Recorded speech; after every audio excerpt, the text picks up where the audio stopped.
Fenômeno que ocorre tanto em escolas públicas como em particulares e entre a turma da rua, da quadra. É sobre isso que estamos falando hoje na coluna Saúde e Qualidade de Vida.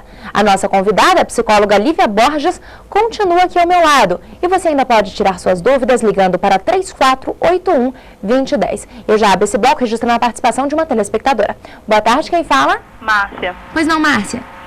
Eu queria saber, assim, eu como mãe, eu tenho uma filha de 7 anos, eu queria saber como que eu posso identificar que minha filha está sendo vítima e o que eu posso fazer para ajudar ela a superar esse tipo de situação. Ok, Márcia, obrigada pela participação. Se a criança não tem esse diálogo franco em casa, não chega contando tudo que acontece na escola, como é que os pais podem desconfiar de que alguma coisa não anda bem? Mudança de comportamento. A criança muda o humor, muda hábitos, às vezes começa a não querer frequentar sem razão nenhuma a escola, né? Então, são sinais de que alguma coisa está acontecendo. Não necessariamente isso, mas que algo está acontecendo. Vale a pena investigar. Vale a pena investigar. A gente viu nessa escola de Sobradinho que eles conseguiram realmente mudar a postura dos alunos com essa campanha que eles fizeram. Quando a escola não se engaja, como o exemplo do Vinícius mesmo, quando a escola não percebe a necessidade de um trabalho assim, o que o pai, isoladamente, pode fazer em casa? Além de trabalhar em casa, é importante que ele também tente sensibilizar a escola, porque é um direito dos pais exigirem isso da escola. Tanto a família quanto a escola precisam trabalhar juntas, né, com relação à criança, né? Agora, é importante tentar abrir com a criança esse espaço para o diálogo.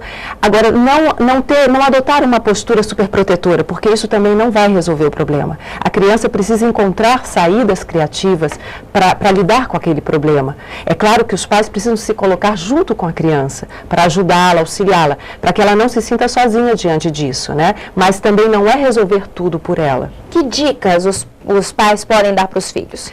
Principalmente valorizando os aspectos positivos dessa criança, porque quando eles sofrem isso na escola, é porque na escola alguém pegou alguma característica tida como negativa, ou então alguma característica diferenciada, porque o que acontece na escola?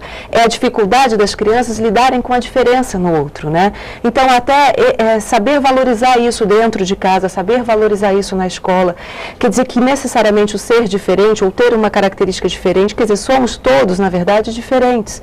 É importante enfatizar para a criança saber como lidar com isso, Pois né? é, Lívia, agora a criança chegou chorando em casa, dizendo, meu amigo está me chamando de 4 olhos, o que eu faço? O que essa criança pode, na hora que ouve uma humilhação, um apelido que ela não gostou, o que ela pode falar? O que ela pode fazer? Ela pode simplesmente dizer que sabe que não é isso e pronto, quer dizer, passar, quer dizer, ignorar. Não adianta ficar reagindo, ficar respondendo. O ideal é até nem responder, nem dizer nada, como se realmente não tivesse ouvido.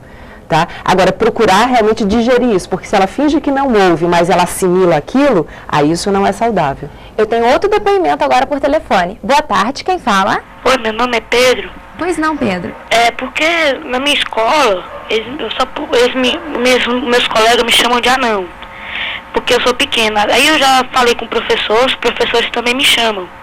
Então eu também já recorri na direção, a direção também me chama. Ok, Pedro, obrigada pela sua participação. E aí, Lívia, o que os pais podem fazer num caso como esse? Ele já disse que não gosta. É lamentável uma situação dessa, quer dizer, são às vezes pessoas totalmente despreparadas para lidar com situações como essa, ou até para educar, né, os nossos filhos, né? Lívia, você falou que os pais não podem ser super protetores. Agora, esses momentos de frustrações ou até mesmo essas pequenas dificuldades que as crianças enfrentam ainda na infância, não preparam para uma vida adulta onde nem tudo são flores, onde ela vai encontrar ainda muitas Isso tudo é realmente muito importante na formação da criança, porque senão ela vai crescer assim, sendo indefesa, não encontrando meios criativos para lidar com essas situações, com essas frustrações que são inerentes à vida, né?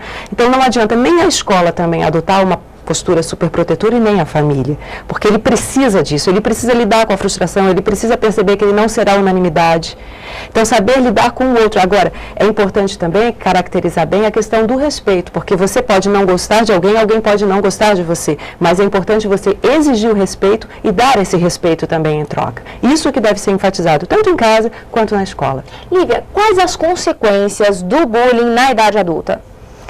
Olha, as pessoas não se sentem capazes de lidar com situações corriqueiras de trabalho, de assumir responsabilidades, porque exatamente isso vai em cima da questão da autoestima. São adultos inseguros? São adultos inseguros, despreparados. Às vezes eles não ousam, não acreditam que são capazes de realizar sonhos, então preferem até situações mais tidas como medíocres, não necessariamente medíocres, mas assim inferiores. Quer dizer, ele tinha o potencial para se projetar mais na vida, mas exatamente porque ele não acredita, né, ele se fecha.